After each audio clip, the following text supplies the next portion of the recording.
really proud of our guys and the way they obviously fought themselves out of that hole. I think it took a lot of toughness, a lot of resiliency, especially being down 3-1, to keep fighting and find a way at the end of the third to be right there in the game. So give them a lot of credit. We're excited about another opportunity to play, extend the series, but we'll have to play a lot better than we did in the first half. And we're going to need more of 40 minutes like we did in the second half.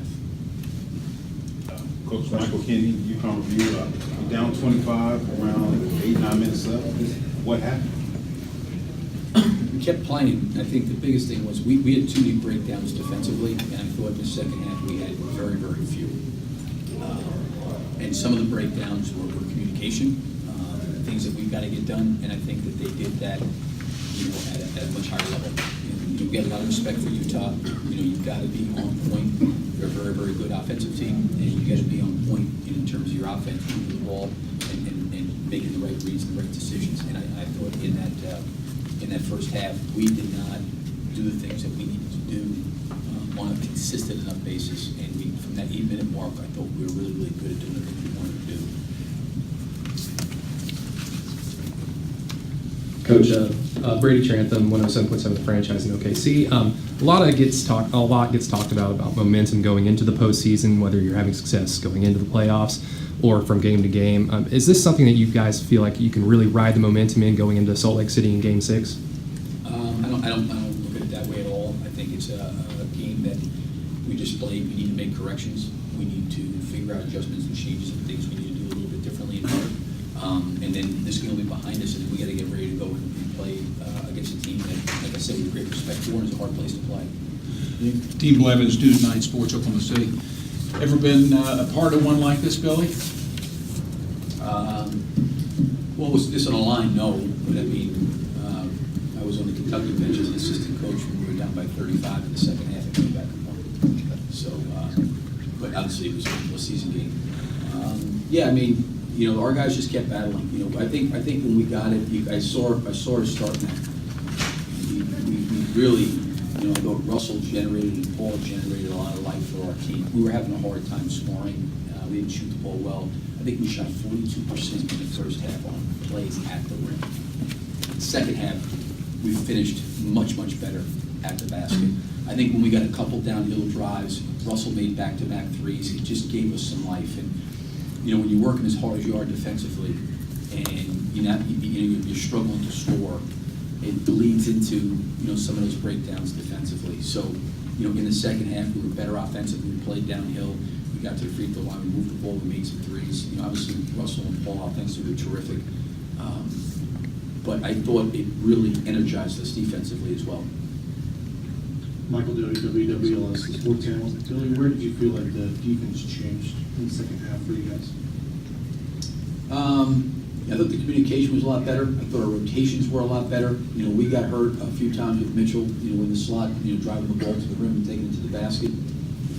But we didn't have what we had in the first half, where there was just breakdowns and guys left wide open. And a lack of communication, two players on one guy and no one's talking. I mean, things happen quickly and it's a lot harder than maybe I'm making it out to be, but we were on point in that second half of how we were guarding what we were doing. So,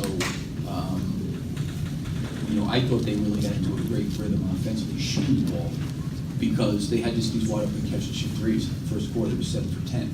And I would say probably all 10 of them were open. And I felt like we did a better job in the second half. We were a little bit more contested. Eric Horney, Oklahoma. Billy, pardon me if you've been asked this already, but I wanted to see, what did you think of Alex's fourth quarter minutes? And just where did the trust come from to stick with him as long as you did in the fourth quarter? He's really, I know a lot, we've talked a lot last year about getting better defensively, and he's gotten better defensively. The biggest thing is I trust him. They were trying to put in some switches, and I thought taking him out there late in the fourth, putting Corey in there, just a fresher body, he had absorbed a lot of minutes. That group there at the 8-minute mark really had a great rhythm, and I didn't, some of those guys just kept going with him and just told them if they needed a blow to let me know. But Alex has worked hard defensively. He's gotten better, and the biggest thing with Alex defensively is he's disciplined, and think, got a much, much better feel after last year, being from Spain and playing in the EuroLeague. The game's just different. I think it took him some time to figure that out, and I think this year he's gotten much, much better defensively. Andrew Schleich from the Daily Thunder. You used Melo differently in the fourth quarter. Do you see yourself doing that going forward? Well, it was different. I mean, obviously, we were down by 25 points, and that group did an unbelievable job, getting us right back in the game, start to fourth. And, in talking to those guys on the bench, they felt physically that they could continue to go. I thought we had a good rhythm and good flow going. That was unique. So we just went with it. And, I don't think Russell came out in the second half. I don't think Paul came out in the second half. I mean, those guys absorbed a lot of minutes. So it'll be very important here the next 24 hours for us to do all we can to get back, our legs back under us. But that group is just playing well. Coaches, how much was the comeback, I guess, the team feeding on the emotions of the game in the moment, and can you expect to have that in Game 6? Yeah, I don't.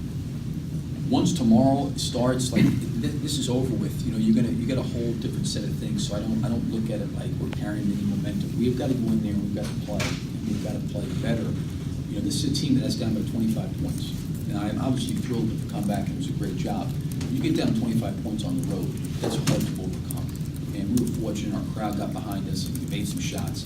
But I don't look at it like, okay, we're riding some momentum wave.